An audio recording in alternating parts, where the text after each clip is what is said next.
When a plane spirals out of control in a freak storm, three friends must jump to save their lives. Once that door was open, I just jumped. Without knowing the fate of his friends, Will Slatterie faces a terrifying ordeal. He battles strong currents, the threat of deadly sharks, and of being driven to the edge of insanity. Death was imminent and very, very close.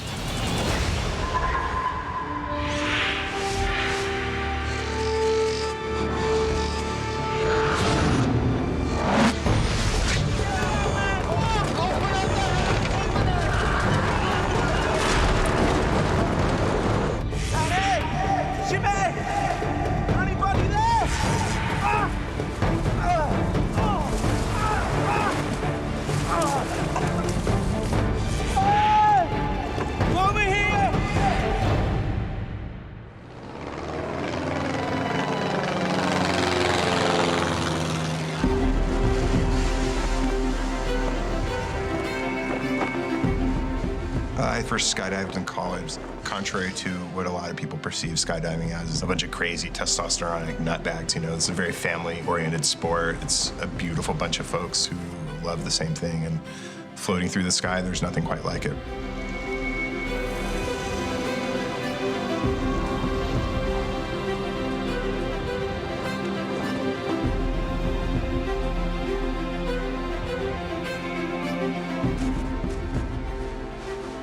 Will Slatterie and his two friends, Jimmy Simplicio and Manny Sanchez, are on a dream vacation, skydiving in Costa Rica.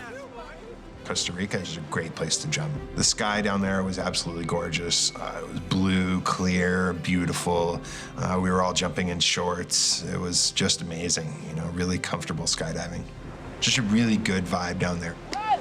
A perfect time away in this exotic tropical location.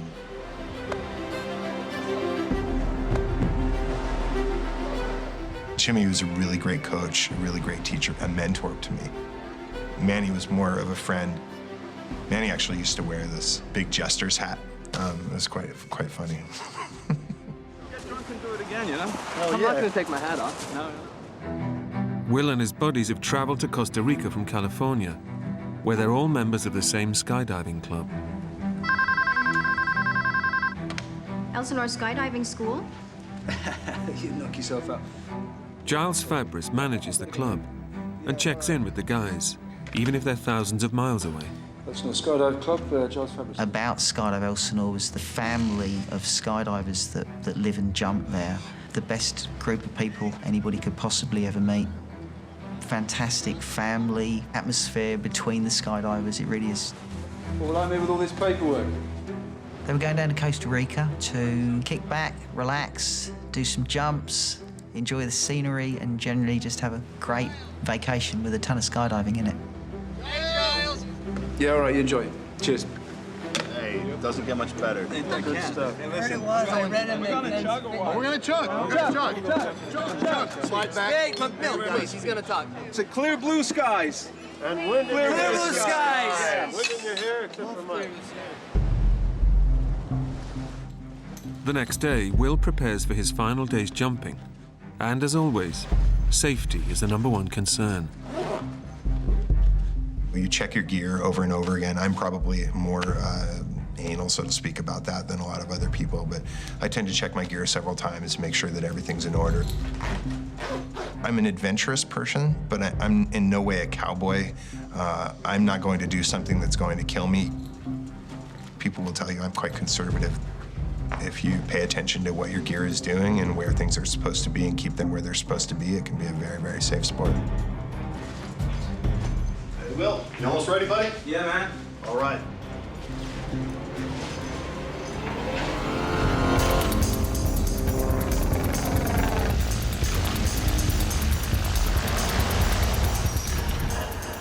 The guys have delayed the day's jump until the afternoon. There's been a storm in the morning, but by lunchtime, the skies have cleared. Cloud's gonna blow over. It was sunny, you know, some white clouds, but nothing stormy. Minus the intermittent clouds, things that day looked like they would be just the same as the day before. Hey, Bradley. What's up, buddy? So we all started getting our rigs together and getting our gear on to get ready to go skydiving. Yeah, good to go. Ready? Let's go, Jimmy, baby. The plane we flew down there was a Cessna 206. It was a small airplane, smaller than probably most cars. All right, my man. Planes for skydiving are generally, they'll take out the seats. So it's basically an open compartment in the back, and we'll sit back to leg, you know, so kind of sit in a row so that we're packed in there nice and tight, you know. Okay, blue skies, safe landing. Fire up, baby. Here, bro. Ready? Yeah.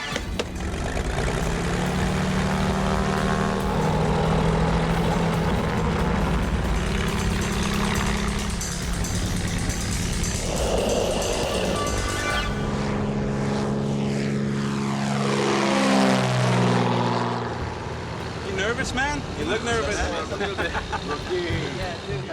The atmosphere on board is light-hearted. I was there.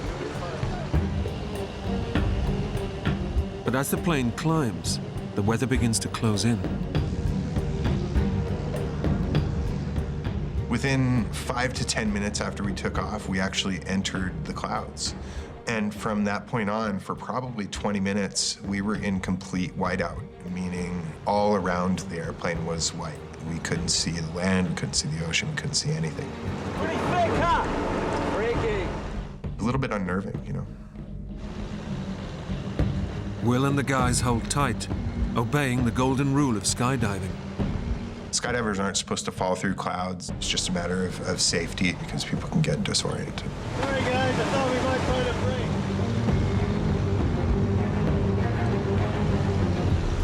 We were expecting at some point to come out above the clouds, but we just never did. With no break in the clouds in sight, the guys decide to turn back. Okay, guys. It's too thick. It's just not worth taking the risk. We were a little disappointed, but we all skydive a lot, so it wasn't a big deal, you know, we'd get over it. We're used to clouds and, you know, you don't jump through clouds generally, so it was fine. But as the plane turns and makes its way back to base, they hit serious trouble. Within 20 seconds after we started going into minor turbulence, God, I hate this car. it just got worse and worse. Okay. Then the plane started going into massive turbulence. I was definitely not a happy camper, you know. I didn't want to be in a little tiny plane flying crazily all over the sky. No. Seconds later, the plane begins to lose control. The plane is just going haywire. It even started to tilt. I was on the ceiling, I was on the floor, I was on the ceiling, I was on the floor. I was frightened.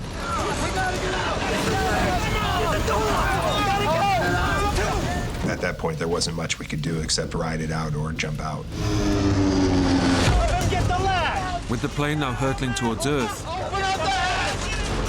Will and his friends have no option but to take drastic emergency action. And at that point, we all started going for the door, trying to get it up. It was the only thing we could do. It took us 4 tries to get the door open because we were being thrown about the airplane so much. Come on. Despite not knowing how high they are and if they have enough time to parachute properly, they dive into the void. Once that door was open, my butt was out of that airplane. I did not want to be there. I knew that. I trust my skydiving equipment. I trust my parachute, and I did not trust that airplane at that point. I just got out. 5 to 8 seconds later, my automatic parachute went off, which means I was going at a very fast velocity at about 700 feet.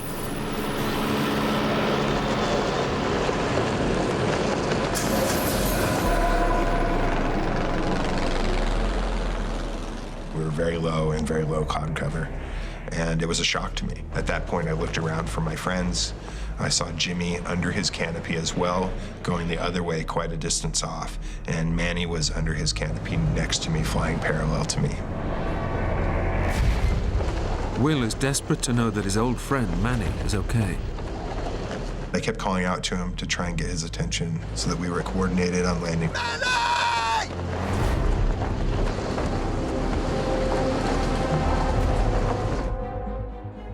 But he never answered. And he was just kind of limp, you know? His head was hanging down, and my assumption at that point was that he got hit by the airplane coming out. It occurred to me that he might be dead. Just seconds after jumping, Will is now hurtling towards Earth at 40 miles an hour, with absolutely no idea where he might land.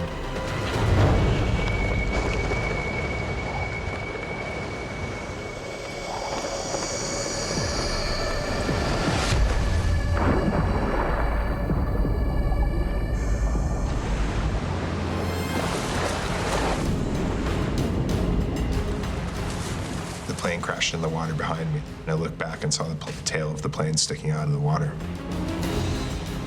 I was in somewhat shock at that point. Will has hit the ocean, still attached to his parachute rig, and he must act fast to avoid drowning. If you land in water, you want to get your chest strap off so that you can take your gear off immediately and swim under the parachute. At that point, it was really about focus and trying to do the right thing, so if there's a chance of survival, that you survive.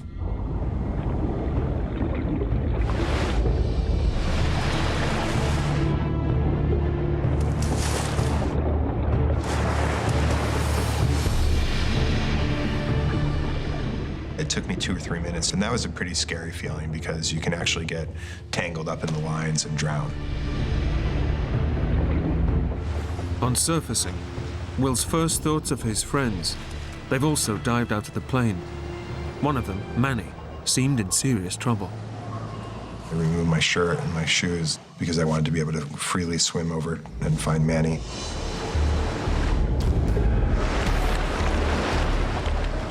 I felt the need to act fast because if Manny was unconscious, then it was important to get to him and keep his head out of the water. Manny!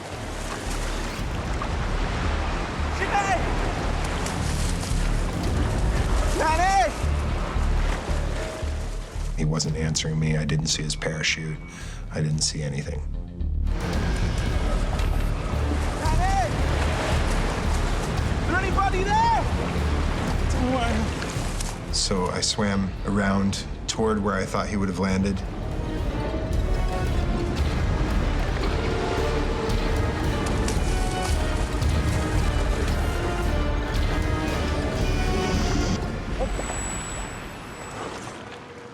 I didn't even see a lick of him. With his friends gone, Will quickly has to face up to his complete isolation. Hello! I accepted the fact that I was alone in a pair of shorts in the middle of the ocean. There was nothing. The plane went under. I saw no parachutes, no Jimmy, no Manny, no nothing, except ocean. Stranded miles out in the Pacific Ocean, Will is overcome with a feeling of complete hopelessness. And he can see no way out. I couldn't see land. I saw no boats. I didn't think there was any way I was going to last overnight in the ocean. If I'm going to die, why couldn't I have just gone in with the plane instead of have to struggle out here until I drown? If there's a chance at life, I'll fight, you know? But if I'm going to die no matter what, why stretch it out, you know? Give me instant death. Will knows he's landed in shark-infested waters. I had remembered what I'd known about sharks being able to smell blood and realizing that I was vulnerable in the middle of the ocean. If they want you, they can find you from very far off. But he begins to replace his fear of sharks for a feeling that they may actually offer him a quick way out.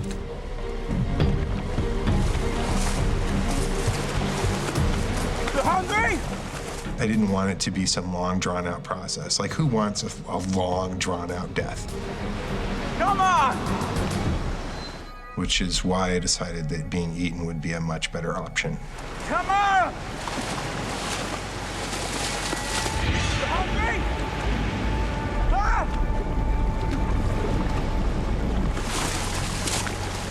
Come and get it, come on!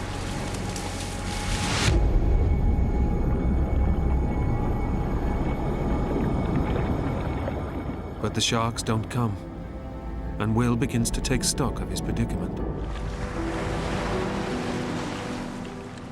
If I'd been off the coast of the States, there would be Coast Guard and other boats looking for me within a short period of time, but this was a third world country.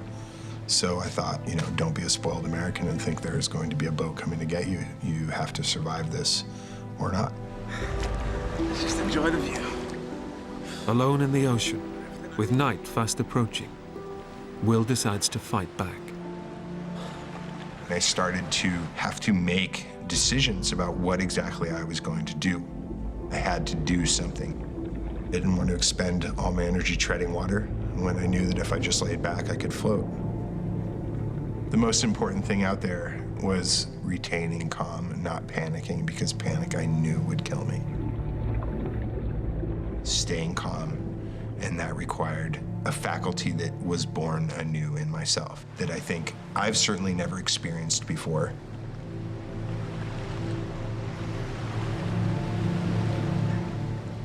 There's something very pure about the action of trying to live and saying, whatever happens, happens, but I'm going to do my best to try.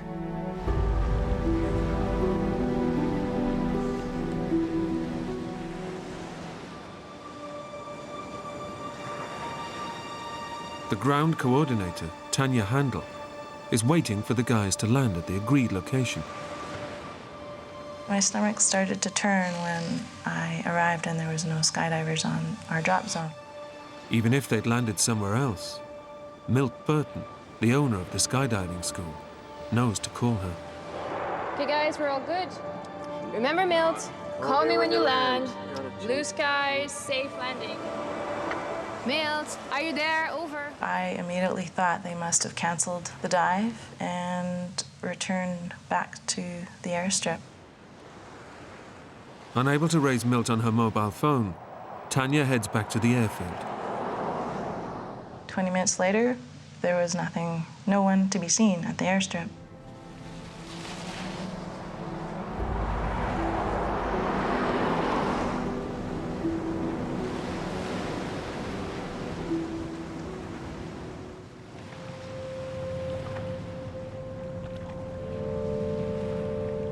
Out in the ocean, Will has been struggling to stay afloat for 5 hours. His muscles are drawing on emergency reserves of adrenaline. He's beginning to suffer acute exhaustion, and he's in complete darkness. I could scarcely see my hand in front of my face. It felt like I was in a dark, dark place, a dark world. It was very isolating. I don't think that I've ever felt more vulnerable.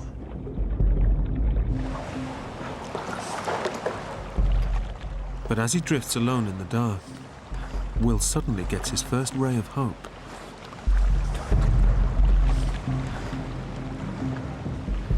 I saw 5 or 6 lights spaced out across the land. I had no idea how far they were. I knew they were lights and therefore human, and I was pretty convinced that was where the land was. It's the glimmer of hope he's been waiting for, and Will makes for the shore. I had to go slow, calm, collected, cool. I would do maybe 20 to 30 backstrokes and then stop. It was a great thing I knew where the land was.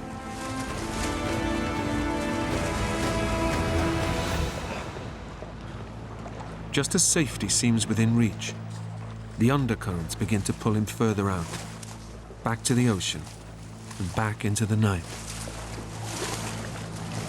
I was exhausted. I was just exhausted. I saw no actual possibility of me getting out of the ocean alive.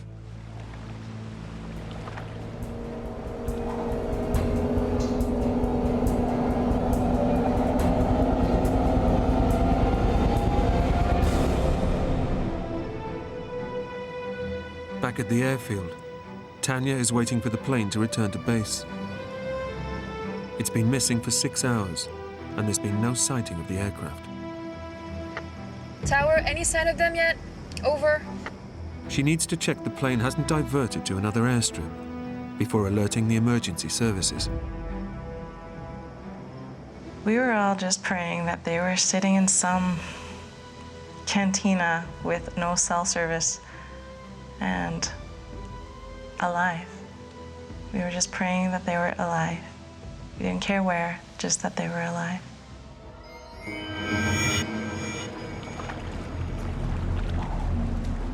Alone in the ocean, his thoughts turn to the people he may never see again. I thought about family, about friends, people back home, about Jimmy and Manny, certainly. I wondered how they were. Had they survived the initial landing in the ocean, getting out of the airplane, would they be able to survive the night?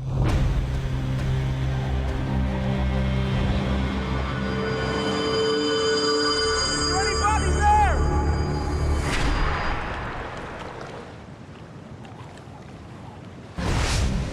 Ahora mismo. The weather's getting really bad. On shore, Tanya now realizes that something has gone badly wrong. The skydiving plane has not returned and is missing. Sí, tenemos que buscarlos. No, listen. Escucha. The plane has not landed. She knows the plane must have crashed, but the Costa Rican emergency services can't launch a rescue during the night. Visibility is just too poor. No, not tomorrow. Now, we have to go now. Panic was going through my head. I mean, they haven't called me, they always call me. We didn't know where to even put our energy into looking. Where could they have gone? North, south, up the coast, down the coast, in the mountains, off the coast. We had no idea where to even start to look for them.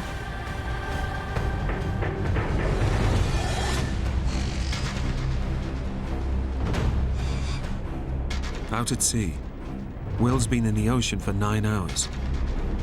The water temperature has dropped to 45 degrees. He's rapidly losing body heat and dehydrating even further from the effects of swallowing seawater. As soon as it got to be night, the swells were getting bigger, it was colder, and I was getting more water in my mouth, which I knew eventually over time could be responsible for taking my life. No search has been mounted, and he's fast running out of hope. I saw no boats. It was dark. I didn't think there was any way I was going to last overnight in the ocean. No boats, no planes. I'm dead, man.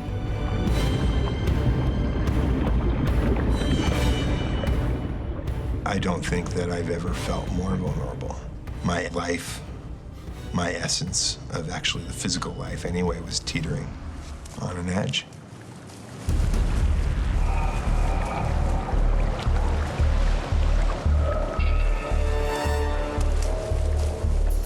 Just when it seems things can get no worse,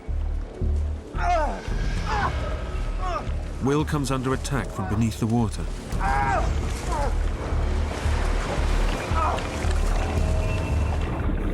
I realized that I was in a school of jellyfish, and they were stinging me all over my back. Jellyfish tentacles contain thousands of tiny needle-like filaments that deliver small doses of venom just below the skin. The pain was excruciating. It was all over my back, my legs, my feet, everywhere. It was extremely painful. The jellyfish is stinging Will's skin, leaving welts and bleeding sores. The salt water stings him relentlessly. It was excruciatingly painful. I was crying. I mean, it hurt so badly. Will desperately tries to escape the jellyfish. I swam faster to swim out of the school. But he just keeps swimming into yet another school. I was, you know, taken aback by the amount of times I was stung by the jellyfish. My God, how much worse can this get?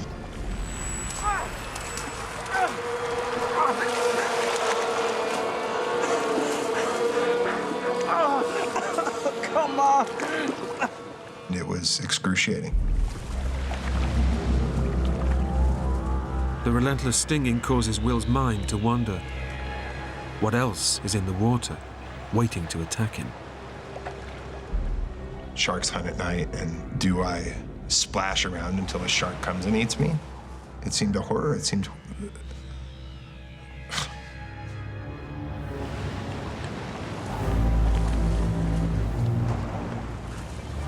And then his worst fears become real. There is something in the water, and it's heading straight for him. And I saw something floating in the water. And be it shock, I don't know, but I thought, oh, it's crocodile. As it moves closer, Will is about to find out if a deadly nighttime predator is about to get him. Thought, oh, great, I'll get eaten and drowned at the same time.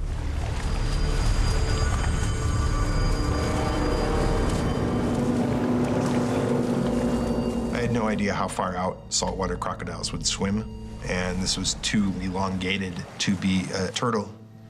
So I thought, oh, it's crocodile.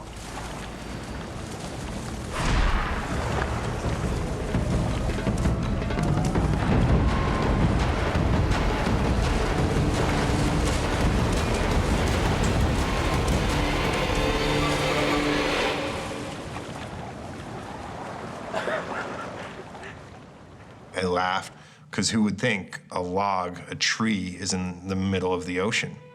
I was amazed. After 10 hours in the water, the floating log is a lifeline for Will. His first lucky break since his ordeal began. I put my arms over it and I floated with it, and was much more thankful to have something to float on rather than just my belly.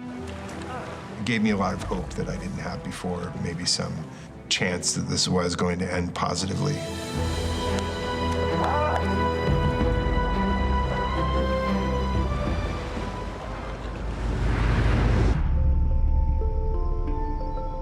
News of the accident reaches Will's skydiving club in California. Giles Fabris here from the club. I know it's late. His friends fear the worst. Will's plane's gone missing in Costa Rica. The first thing I did was the difficult task of contacting relatives and loved ones of the missing. That was one of the most difficult tasks I think I've ever had to do. Even though they're 3,000 miles away, they do all they can to help. Your friends have crashed in a plane, it's in a foreign country. The first thing you do is to try and collect as much information on what's actually happening. I had an image of my friends being in the water and their life slipping away in the darkness. That was a very difficult thing to have to think about. Then they hear that the air-sea rescue operation won't start until daylight. I don't think anyone's organising a search of the coastline, so we're going to do it, OK? From their base in California, they try to do all they can to help. Get in touch with as many boat captains as possible. Okay. We decided that we would start calling fishing boats, calling charter boats in Costa Rica, and to ask them whether they would send their boats out to look for our friends. Yeah, thank you. Yeah. At least I got one boat out. Will has survived 12 hours adrift in the ocean. He's clinging onto the log for his life, but prolonged exposure to salt water means his muscles are beginning to shrink, and he's suffering extreme fatigue. The log was giving me something to float on, but I was exhausted. I was just exhausted. I was certain, because of the amount of water I'd ingested, the amount of pain I was in from the jellyfish, and the fact that it had gotten much colder that I was going to die.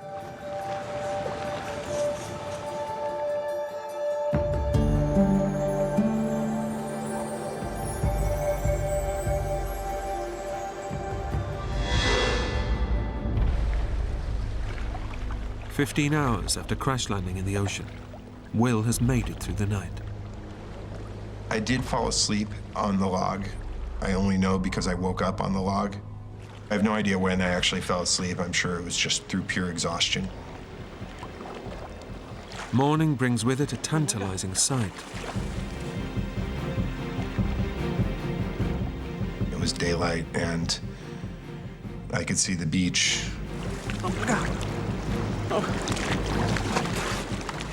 And it seemed like the swells were pushing me toward land almost, and I could maybe, halfway surf the log into the shore, I knew that if I landed right at the right place, there would be a bar right there. I could pull up, I could grab a beer, I could call for a ride, There was a lot of hope at sunrise, my personal sunrise.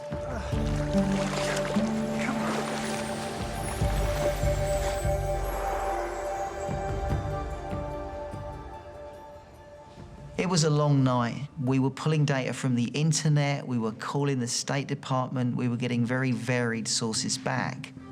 Even when you have news reports that tell you that the chance of survival is very, very small, there's always a little bit of hope. Hello?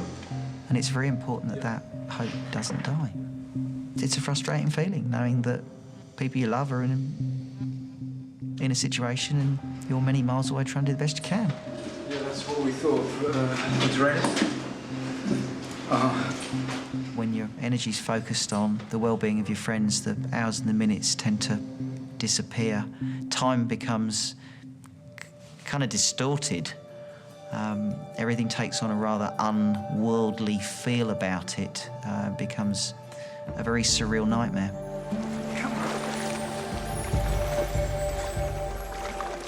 Will rides the ingoing tides for over an hour.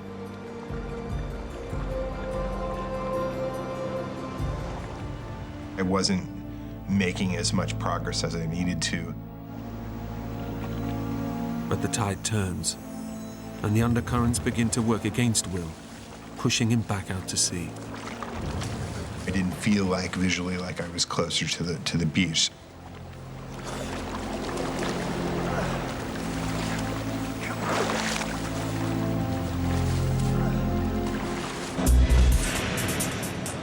His only hope is the Costa Rican rescue operation, which is now underway.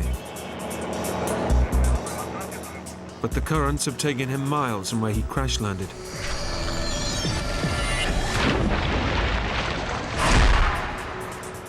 And the rescue teams are looking in the wrong place. Even if they knew where he was, it's like looking for a needle in a haystack. Throughout that day, boats and planes and helicopters would just pass, probably just doing their own thing and not looking for me. But it didn't make sense not to wave to it, so I waved a couple times, and then the log would roll over and I'd fall in the ocean. And that was a scene repeated over and over throughout that day.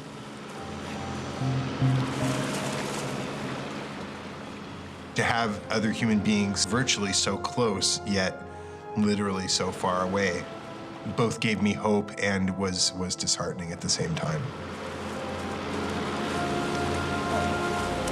Hello!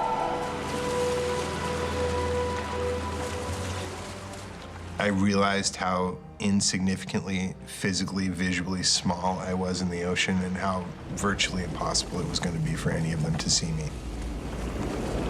Hey! Help me!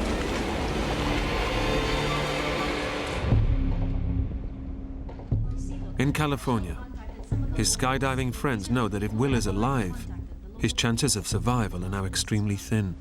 James, anything? No. Getting nothing online. Come on, someone's got to know something somewhere. Okay, we'll keep going. Even in Costa Rica, the ocean is cold. The ocean is pulling energy from anybody or anything that is floating in it. A few boats down that way. Let me see if I can find what I can online. I'll get you this one. As time goes on, the chances of somebody surviving dramatically decrease. It's a pretty big chunk of ocean, so our best chance is still the boats. Fingers crossed, yeah, let's keep hassling them.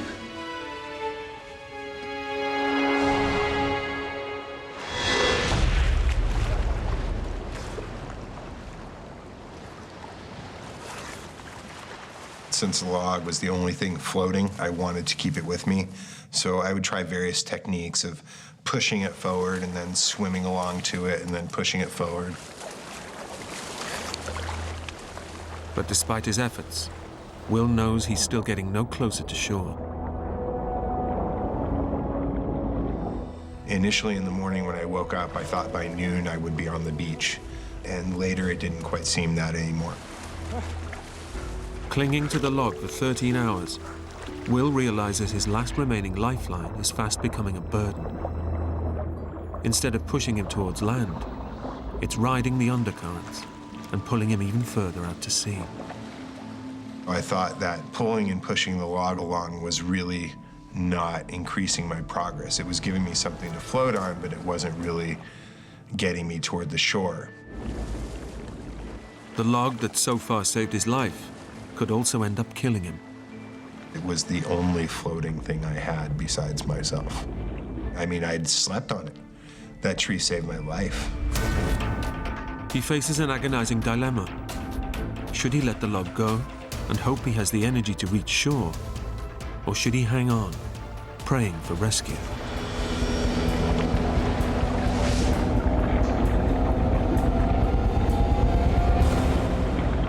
I ultimately decided that the tree was keeping me in the same place, that I wasn't making as much progress as I could were I just swimming with my body.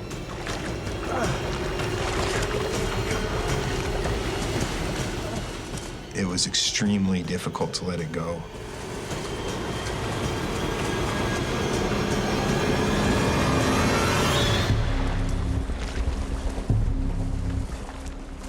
I swam maybe 20, 30 yards away, and then I said, forget this, and I swam back to the tree and was very glad to have it back. To let it go was tantamount to saying goodbye to the one floating thing I had besides myself. You know, it seemed like it could be a very foolish thing to do, to let it go. You're never gonna make it. Let it go. Just gonna let it go. Come on. Will's hopes that the log will push him to shore are crushed. Even though he's totally exhausted, he knows he must let it go. The third time I let it go, I just watched it go over the swells and go away from me. Having let the log go, and with nothing to float on, Will's energy quickly runs out. He swallowed a dangerous amount of seawater and is now suffering from extreme dehydration. The biggest threat at that point was my lack of ability to breathe any longer. I was very short-breathed, just and I knew that I could not last very long like that. The effect of dehydration means Will's blood pressure is rapidly increasing. His pulse is racing, causing severe heart palpitations. If his body loses any more fluid, he could slip into unconsciousness and even die. I'd taken on more and more and more seawater the whole time, which definitely exacerbated the effects of dehydration, as did the sun coming out, as did simply not having water. Jesus. I was thinking that within the next few minutes I was going to drown.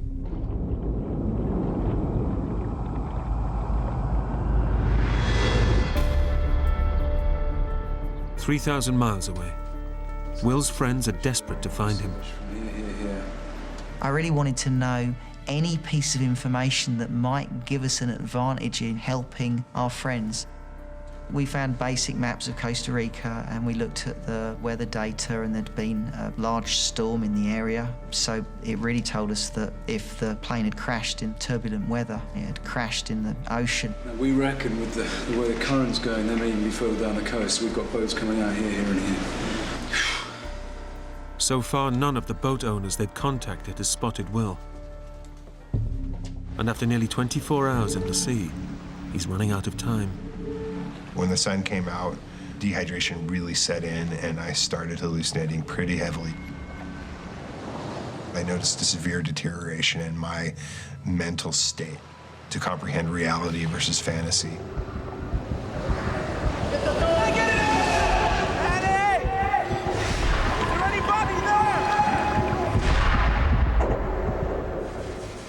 Will has swallowed so much seawater, his kidneys can't flush out the excess salt.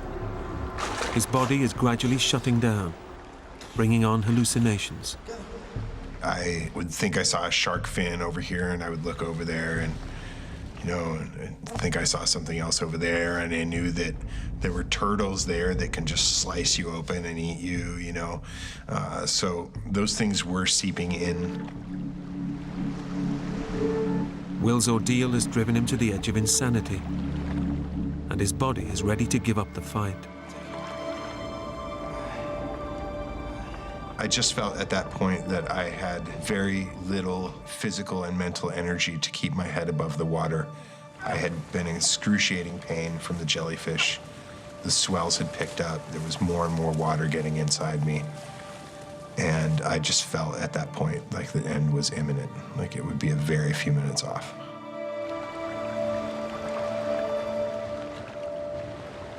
He begins to say goodbye to the family and friends he thinks he will never see again. I felt alone from other humans. I felt that I'd left, the other humans, the other people in my life behind.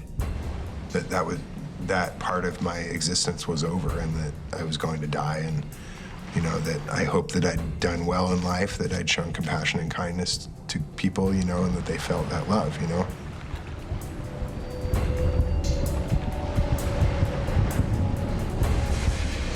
They say that your life flashes before your eyes when you're about to die, and very similar to the night before, I thought that death was imminent and very, very close.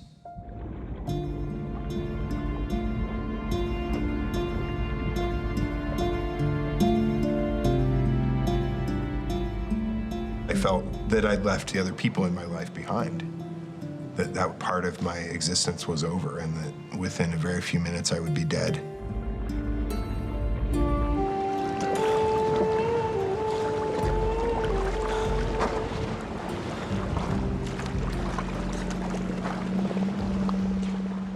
I went vertical and I thought I saw a boat, but I was by no way sure.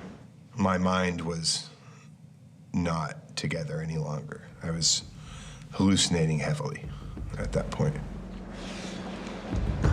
Either a boat was there or there wasn't. Focus well. Focus well. Focus. Breathe. Hello! I waved to them and yelled in Spanish as loud as I could. Hello! Hello! For them to have seen me was unlikely, so I laid back down in the water to await either drowning or rescue. Having used up his last scrap of energy to wave at the boat, Will collapses in the water and awaits his fate.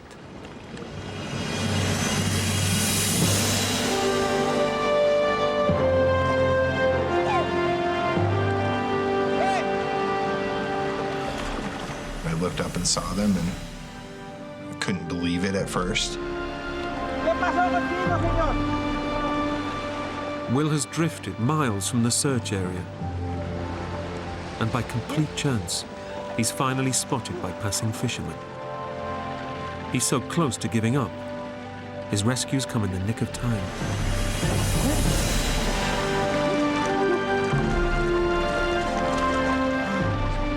They said, "Come on, get on the boat." And I said, "I can't." I had no strength, And they all reached down, and it was just, I think, as much in shock as I was when the plane crashed.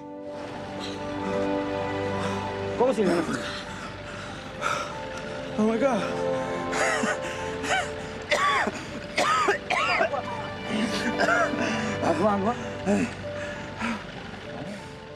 I just couldn't believe it, you know. It crashed in the middle of the ocean, and my fat, pasty butt made it through 24 hours in the ocean. When I found out Will was alive, that brought a lot of joy. Hey, guys. Guys, come here. It's him, look. It's Will. He made it. Yeah. Yeah. Awesome. Come on. See? How did you do that? Oh, look. He didn't just survive the crash, he survived the crash and he survived the bloody ocean. I just literally said, oh my God, I'm invincible. And I collapsed onto the boat and held onto this guy's leg until we got to shore. Unfortunately, the search and rescue operation was looking in the wrong places. There were some Costa Ricans that were looking in the mountains. Others were looking in different parts of the ocean. So when they found me, they had a better idea of where my friends were going to be. A report was made that there were more survivors found. As it turned out, that was misinterpreted information on the radio, and that there were no survivors found. Over the next few days, the bodies and plane wreckage are pulled from the ocean. Will's friends, Manny Sanchez and Jimmy Simplicio, along with the pilot and remaining passengers, all perished in the crash. Will is confirmed as the only survivor. Manny was this amazing, almost cartoonish, almost childlike, beautiful human being. And Jimmy really is the same, an enigmatic, amazing character, you know? Kind of a hard ass, but a really beautiful soul at the same time. Did we do the right thing by jumping out? You know, I mean, I did the right thing. Manny and Jimmy did the same thing as I did. We all made the same decision, so I'm comfortable with the decision we made. After his 24-hour ordeal, Will spent 5 days recovering in hospital. He's still skydiving.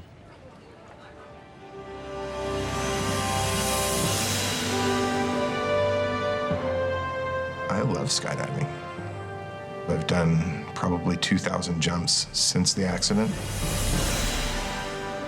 The airplane was the dangerous thing there. My parachute saved my life.